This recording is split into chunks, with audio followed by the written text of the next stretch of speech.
Hi hello welcome back to our channel Attarillu. ఈరోజు అత్తారిల్లు ఛానల్లో కరివేపాకు కారం ఎలా తయారు చేయాలో తెలుసుకుందాం. చాలా రోజుల తర్వాత అయితే ఒక వీడియోని అప్లోడ్ చేస్తున్నాను. ఫస్ట్ కరివేపాకుని ఒక గిన్నెలోకి ఒలుచుకొని పక్కన పెట్టుకోవాలి.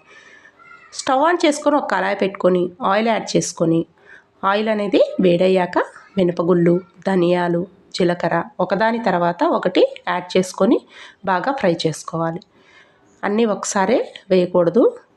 ఇవి బాగా ఫ్రై అయ్యాక నువ్వులను అనేది మనం చివరిలో యాడ్ చేసుకోవాలి. ఇప్పుడు నువ్వుల్ని యాడ్ చేసుకొని బాగా ఫ్రై చేసుకోవాలి. ఇవన్నీ వేగిపోయాక ఒక ప్లేట్లోకి తీసుకొని పక్కన పెట్టుకోవాలి.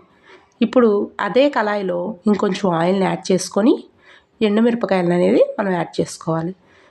మనం తీసుకునే కరివేపాకు సరిపోయినన్ని ఎండుమిరపకాయలు యాడ్ చేసుకోవాలి.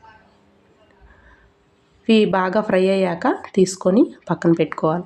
ఇప్పుడు అదే కళాయిలో మనం ముందుగానే కడిగి ఆరబెట్టుకున్న కరివేపాకుని యాడ్ చేసుకొని బాగా ఫ్రై చేసుకోవాలి. నీరు, తేమ అనేది ఏమీ ఉండకూడదు. అలా అయితేనే కారం మనకి ఎక్కువ రోజులు నిల్వ ఉంటుంది. కరివేపాకు అనేది వేగటానికి టైం పడుతుంది. నిదానంగా సిమ్లో పెట్టుకొని వేయించుకోవాలి. బాగా ఫ్రై అయిపోయిందండి. స్టవ్ ఆఫ్ చేసుకొని మనం వేయించుకున్న మసాలా దినుసులన్నింటినీ మిక్సీలోకి యాడ్ చేసుకొని కారానికి సరిపడా ఉప్పుని యాడ్ చేసుకొని మనం ఒకసారి బరకగా గ్రైండ్ చేసుకోవాలి. ఇలా బరకగా గ్రైండ్ చేసుకున్న మిశ్రమంలోకి కరివేపాకుని, 2 పెద్ద వెల్లుల్లిపాయల్ని, ఒక నిమ్మకాయ సైజు అంత చింతపండుని యాడ్ చేసుకొని మెత్తగా పొడి చేసుకోవాలి. ఇలా పొడి చేసుకున్న మిశ్రమాన్ని మనం కనుక ఒక ఎయిర్ టైట్ కంటైనర్లో పెట్టుకున్నట్లయితే మనకి నెల రోజుల వరకు స్మెల్ కూడా పోకుండా కరివేపాకు కారం అనేది బాగా రుచిగా ఉంటుందండి. చూసారు కదా, మెత్తగా పొడి అయిపోయింది. స్మెల్ అనేది చాలా బాగా వస్తుంది. ఇప్పుడు మనం దీన్ని ఒక గిన్నెలోకి తీసేసుకుందాం.